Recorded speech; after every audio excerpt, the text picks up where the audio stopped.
And but welcome and thank you for joining our first CEO call conversation of 2026. It's actually kind of surprising to me. I kind of feel like 2026 has been a lot longer than it apparently has. I'm Ann Gaish. I'm the CEO here at FamilyWise, and I'm happy to have the chance to share some news and updates with you. I'm also very excited to have Nesha McCalister with us today. Nesha is our mentor specialist, and she has been revitalizing our young parent mentorship program. So in a few minutes, you'll hear from Nesha about the value of natural supports like mentors in the lives of young people. But before we get to that, let me share a few organizational updates. So as I mentioned, it's been a long 2026 so far. And I think a lot of that has been seeing the impact of immigration enforcement activities on families in Minneapolis and across the state. Parents have been working hard to support their children while navigating their own stress and uncertainty. And we continue to walk alongside families navigating fear and uncertainty. We're very grateful to our staff and for the many Minnesotans who are showing up to support children and families during this time. Strong networks of friends, neighbors, and community members help families build resilience and move forward. It's really been a lifeline in the past few months, and I hope that we're able to continue to support families in similar ways. We also know that rebuilding a sense of safety and stability will take time and collective care. If you or someone you know needs support, FamilyWise offers a parent support group as well as one-to-one parent coaching. You can provide support to families in our community by donating or volunteering with FamilyWise. With so many Minnesotans mobilized to help their neighbors, our annual Family Wellbeing Index report, which is set for release next month, will focus on practical actions that we can all take to support families in our communities. The report explores how Minnesotans may be impacted by federal cuts and how lawmakers, community-based organizations, and individuals can sustain families through challenges ahead. Look for the release of the report the first week of April in honor of Child Abuse Prevention Month. And as the home of Prevent Child Abuse Minnesota, FamilyWise aims to be a prevention resource for families and communities across the state. To that end, next month, we will launch a public awareness campaign that includes the Family Wellbeing Index and a social media toolkit for our partners.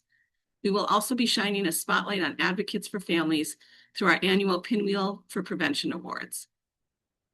Finally, we will host our annual celebration of family well-being on Tuesday, April 21st from 5:30 to 7:30 at Smash Park in Roseville. We hope that you'll join us for a fun, family-friendly evening of games, networking, and fundraising to support FamilyWise programs that help parents and children gain stability and achieve their goals. The celebration of family well-being is a kickoff for a milestone year for FamilyWise. 50 years ago, FamilyWise opened its doors and began its mission of strengthening families by promoting the safety, stability, and well-being of children. Our earliest participants, who were just starting their families, are now grandparents and great-grandparents. The stability that we help our participants achieve has strengthened their natural support networks and broken cycles of poverty and violence for future generations. If you can't make it to the event to celebrate our 50th anniversary with us on April 21st, know that there are many more ways to get involved with us this year. Beginning in May, our blog series will highlight stories from the past 5 decades, so stay tuned. We're inviting community members to share their stories with us. So if you have a story to share, please contact Kate Bailey. And I'm presuming Kate will put her email in the chat. On September 24th, we will host a special open house at Dual Citizen Brewery. Details will be coming soon as a way to celebrate our anniversary. We look forward to celebrating with you and sharing our vision for the future of FamilyWise. This month, we also kicked off our 3rd cohort of parent leadership. We're working with 6 parents across Minnesota to build their skills in advocacy and their ability to sit at tables that affect policy. We're very excited to announce the 3rd cohort and very excited to be working, especially in partnership with QPI. And then finally, we're excited to announce that we have we will be renewing our contract in Ramsey County for our Parent Support Outreach Program. This is a program that provides critical support for families, particularly to prevent their involvement in the child welfare system. So as we move along, I want to take time to give Nesha some time to talk about our Bright Beginnings program. So with me is Nesha McCalister. She's our mentor specialist. She's been leading this revitalization as part of the expansion of our young parent education program, Bright Beginnings. I'm excited to have Nesha here because core to all of our work at FamilyWise is a belief in the importance of natural supports, like friends, families, neighbors, coaches, and mentors. And we know that over the last, 10 or 15 years, we've seen these relationships last well beyond their involvement with FamilyWise and become true family to each other. So Nesha, I'm wondering if you can start out by sharing a little bit about what makes informal support so important for young people and young parents in particular. Yeah, so informal supports, they give young people something that systems often cannot provide, and that is real, consistent connection without judgment. For young people, this is critical as they are raising a child as well as raising themselves and still trying to figure out how to navigate the world. And so, having someone that consistently shows up to build trust, reduces isolation, and reminds them that they're not alone in the process is a great way to help with their development in the parental educational factor without that systematic pressure being tied to an outcome driven goal or program. Right. So how have you seen the mentorship program positively impact both mentees and mentors? Yeah, so for mentees, again, they tend to come out of isolation because they have more of a rapport for someone to build with, or more of a rapport to build with someone. They tend to find themselves feeling not so alone in the process, and it helps just overall increase their confidence as well as their decision making in the world, as they are actively again navigating uh, being a parent or a young parent. um, for mentors, ironically, I've actually found the same. It's been just as impactful. However, it deepens their perspective in a more of a non-judgmental way, which is something that we emphasize within the program. And it allows them to build empathy as well and get a stronger sense of purpose and growth for both sides. That's amazing. That's really amazing. Um, so for people who may be interested in becoming a mentor, can you tell us about what the process and the expectations look like at FamilyWise? Yeah, so there is an actual formal application process that is listed on our website. We go through a formal background check, interview, and training. Our volunteer coordinator, Meredith, usually starts the beginning of that process, and then we complete an orientation and training together, which is about 2 hours. Once matched, we really focus on consistency. I really value the mentors and mentees growing their relationship organically and just showing up regularly and building that genuine connection. I really emphasize having presence over perfection, right? Is my thing. So the mentors are continuously supported. Once matched, they're continuously supported from FamilyWise throughout the entire process. We meet on a monthly basis. Yeah, and we tend to we never want the mentors or the mentees to feel like they're alone in the process. So just that overall continued build a rapport and being present in the community um over the time that they're paired is what it looks like. I A love little that bit, present over process. I don't think I've heard yeah. that phrase before, and I think that's such a great way of putting it. Yeah, and that's just a snippet. I mean, of course, there's more details involved in that, but overall, that's what we tend to ask for. And what that makes me think about is like because I think sometimes if you're thinking about mentoring and you're thinking about a young parent who has a lot of needs, you might be like, but I don't like I wouldn't know what to do if they didn't have diapers tonight or if they call me and they're going to be kicked out of their place next week. And Yeah. it sounds like what you're saying and what my experience has been is that mentors don't have to take on the burden of that because they have the support of you and the rest of the Bright Beginnings team. Correct. We are a continued support throughout the process.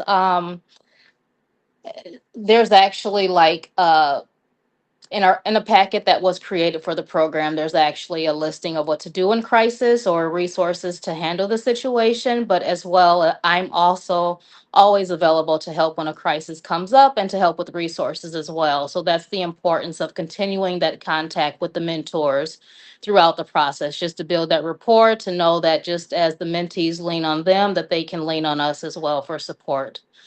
We never want them to feel alone with supporting our participants. Neat. And like the presence over perfection again, like that also would make me feel less anxious about like, oh, I have to be able to take this person to Valley Fair and spend a lot of money on them. What kinds of things do you see mentors and mentees doing together? Oh, well, that can quite vary. Again, it's really totally up to them. We ask them to meet. We're looking at that person-centered level, right? So that may mean that one day I may need assistance with interpreting what the doctor is telling me my child needs for treatment, right? It may need one day that I just really need someone to converse with and talk with and sit at the park on an outing while my child runs freely and plays or something like that, or help me understand how to re-enroll um, in school. So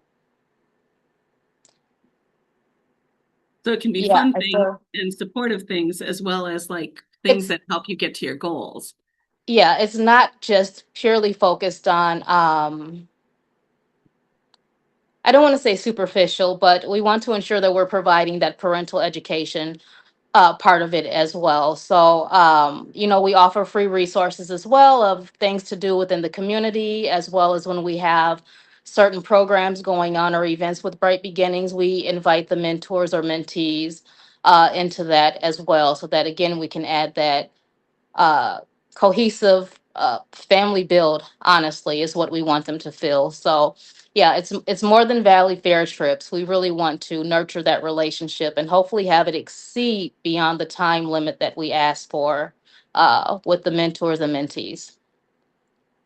I think is really important. I think about some of our mentor matches in the past that, have gone on for, I mean, I think I had somebody reach out to me after 10 years to talk about like how things had changed. And I remember early in their relationship, the young parent was really struggling because, mom had a say about this, but grandma thought that, and the mentor was the person who gave them the space to think through what they wanted for themselves as a parent, So I think sometimes our young parents are so bombarded by different sources of information that having a trusted person that you can just run things by or that'll give you space to kind of think through what you want for your own relationship and your own kind of parenting style can be really critical.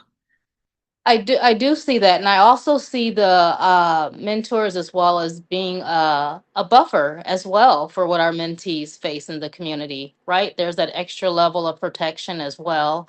Um, just having someone trusted and that has that wisdom and rapport and your best interest in mind. That's really looking at you from a neutral standpoint, right? That can come in and say, hey, I see what you're going through. Let me help assist or guide you through this process. So that is the great part about being a mentor as well. That's great. Yeah. So I want to give anyone a chance that has questions about Bright Beginnings, a chance to ask those questions. I think, Nisha, you also, so while you're thinking of your questions, and you could put them in the chat or you can come off mute or raise your hand, however you want to do it. But Nisha, you made me think of a couple of really like practical things. So if you're a mentor that has young kids, can you bring your young kids along when you're mentoring your mentor? Like, can you do play dates at the park? Is that okay? Um, I think that is something that we would discuss just depending on the overall situation and participant. We want to make sure it's comfortable for all individuals involved, but we would not be opposed to that as well. But we want to ensure that everyone is safe and open to doing that at the same time. Yes. That makes sense. Yeah, because you want to make sure the focus is on the mentor and not just on parenting your own children. So Yes. yes. Yeah. Good. Any other questions from anybody who's online?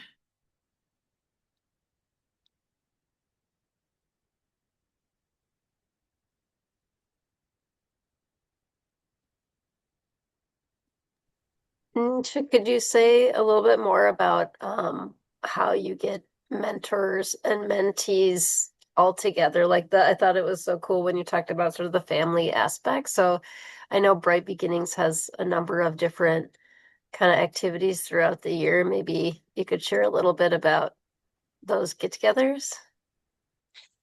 Yeah, so for instance, we do schedule several events for our Bright Beginning participants throughout the year, and we want to make sure that because we do have mentees that are not um, always a part of the Bright Beginnings programs, right? They may come from a community referral. Um, but we still want to make sure that we invite them into the organization just as well. So it would just look like, asking the mentee and the mentor, and of course their children, to join us for that engagement. We actually have an upcoming event. We are going to Sea Life at the Mall of America. And so that would be, I think it's a great time just to invite the mentors and mentees in to have them learn more about the organization and other resources that we may have available for them, and overall connect with not just myself, but other, employees or workers for FamilyWise and what as well. So it gives like a complete overall umbrella of all the services that we actually can provide for individuals in the community. And I think it lightens the atmosphere as well because it's again a better understanding of what we do outside of mentoring. Um, Which I think is a great point that I didn't even think about to kind of talk about. So in Bright Beginnings, we do both like kind of individual, I don't know whether you would call it kind of case management or support of young parents. And then we also do some group work with parents in different settings, like, homeless shelters or schools or places like that. And then there's the mentoring component. So you don't have to participate in anything else at Bright Beginnings. You can just come in and have a mentor. And they are often referred from some of those other partners like schools and housing programs and things like that. But it seems to me like over the years that you have some kids who really gravitate toward kind of the group support and the peer support, and some people who just really thrive by having like an individual relationship with a supportive adult. Has that been your experience too, Nisha? Absolutely, yes. And then you have those that might start off with just being interested in a mentor, but then once that relationship develops and they kind of see, because a lot of it is trusting as well, right, with the systems and just getting to learn, who I feel safe with, who's actually, it's a ton of uh different perspectives and thought processes that our youths go through being parents. But often what you'll see is that after they make that authentic connection with that mentor, is that they're open to doing other things, right? So then they may be willing to enroll in parental education. They may be willing to attend groups and just overall open up, um, to their just social engagement overall, which again is assisting with their self advocacy and development as they move further along in their um, you know, just being parents in the community overall and being advocate for themselves, advocate for their children's and then or their kids and then their overall needs in general. So it just expands them into a totally different social norm than what they were there before, which opens up often different perspectives, and they begin to look at themselves differently and to say, oh, well, I can do this, or, I'm not, I don't have to be afraid or feel these feelings of fear as I once did before. So they'll often engage and then to looking into school and then to um just an overall a different outlook or perspective of what they want their future life to look like. They realize that that is a possibility. That is, yeah, that's amazing. Because you're right, it does open doors, and like I think the confidence. I don't think we focus so much sometimes on what are the barriers that families are facing. And really, this really highlights what the strengths are of our young parents and how they can use those strengths to overcome those barriers and how they can use the support to try new things and to really focus on, I think in Bright Beginnings, you talk about a growth-oriented case management, a growth-oriented mindset. So I think that's Yes. really cool. And I think that's the word I was looking for earlier that I couldn't think of was the we look from a strength-based perspective when working with the participants as well as motivational interviewing, right? And so that helps move them along greatly as well in the program and just opening up those opportunities. We want not so much to focus on the negative or what's perceived as being a negative. I totally don't. When I meet with mentees and mentors as well, I don't view it as being a negative because it doesn't dictate your whole life, right? It's just where you are right now. But we want to focus on those strengths that you can offer right now. Um, and build on that, right? We don't want to listen to the external world and what the world is telling us, about our circumstances. We want to look more within and see what we have to offer and build on that. Wonderful. Our young parents and our mentors are so lucky to have you, Nesha. Oh, thank you so much, Anne. Any other questions from anyone, either about the Bright Beginnings and the mentoring program or about FamilyWise in general, or any of the updates I shared?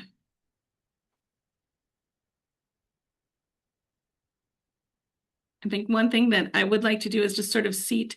So we have the mentoring program that's specific to Bright Beginnings, but we do also offer, we have a few paid staff that are parents with lived experience in the different systems in which we work. And so those are available to our families in our wraparound program.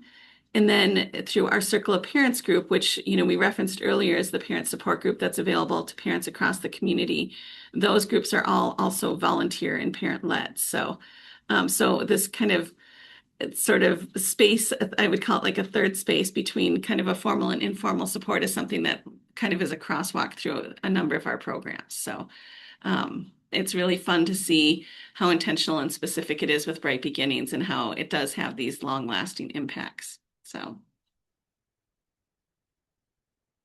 great. Well, if there are no other questions or comments, I think we could let people have a couple extra minutes back for your lunch.